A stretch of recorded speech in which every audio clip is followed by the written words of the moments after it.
The 13.7 km long Langkloof Pass lies deep in the Namaqualand Mountains. It runs parallel to the N7 on the north-south axis, some 30 kilometers further east, and connects Garies with the farming communities of the Langkloof, as well as providing a link with Lelyfontein, Kees, and Paul's Hoek further north. The road also provides circular route options as an enjoyable day outing. If you visit here in springtime, you'll be treated to one of nature's miracles as the sun-parched landscape transforms into endless carpets of multicolored wildflowers. Local and international visitors are attracted to this part of Namaqualand in their droves. We filmed this pass from north to south. The northern approach offers better light for photography as well as nicer views. There are 3 different approaches from the north depending on where you're coming from. The first and easiest route is to ascend the fabulous Students Pass directly from Garies. The other 2 options from the north are from Lelyfontein, arriving at the same intersection, or from the R355 and Paul's Hoek in the east. The pass is aptly named as the road runs neatly down this very long kloof for almost 14 kilometers. This route can be driven in a normal car, but a vehicle with high ground clearance would be preferable. The Langkloof is a wonderful pass to drive in that it opens up several other route options to the adventure traveler. The pass starts at its northern end at an altitude of 1,150 meters above sea level, just after passing the farm de Garies at a fork in the road. The road runs almost perfectly true along the north-south axis and maintains that bearing for most of its length, with the exception of some bends. The gradient for the first 1.1 kilometer is gentle at around 1 in 30 and then begins descending more earnestly. The road is generally in a reasonable condition and can be driven in most vehicles, but as is the case with all gravel roads, conditions can deteriorate very quickly during and after heavy rain, so always apply a little common sense if you're not in a high clearance 4x4.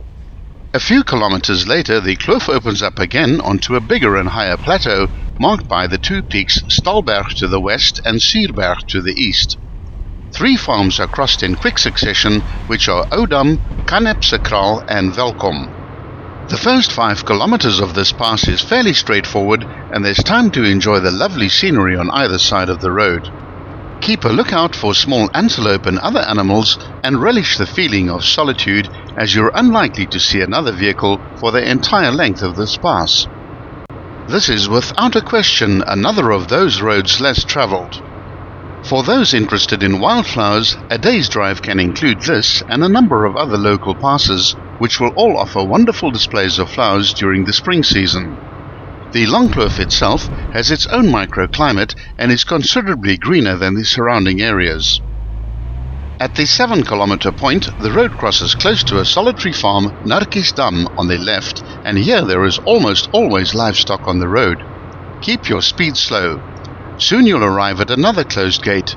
Remember, the golden rule with farm gates is to always leave them as you found them. If a gate is open, leave it open.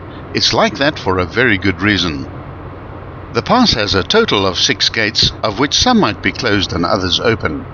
On the day of filming, we encountered 4 gates which needed to be opened and closed. This adds a fair amount of time to your journey, and one should allow at least 30 minutes to drive this pass. It's definitely not a road to drive if you're in a hurry. This is one of 2 Langkloofs in the Northern Cape, the other one being at Olifants Hoek, and there are more Langkloofs in the Western Cape, so it's very easy to get confused when researching these passes. Langkloof is the most popular pass name in South Africa, followed closely by Oberg. The scenery here is typically Northern Cape, with domed granite outcrops, and it's surprisingly green inside the kloof, which is watered by a small perennial stream.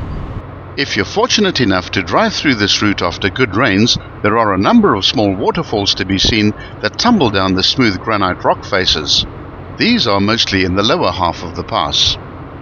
Be sure to watch part 2, which covers the final 6 kilometers from Narkiesdam to Doornkraal and features the more technical and steeper section of this pass.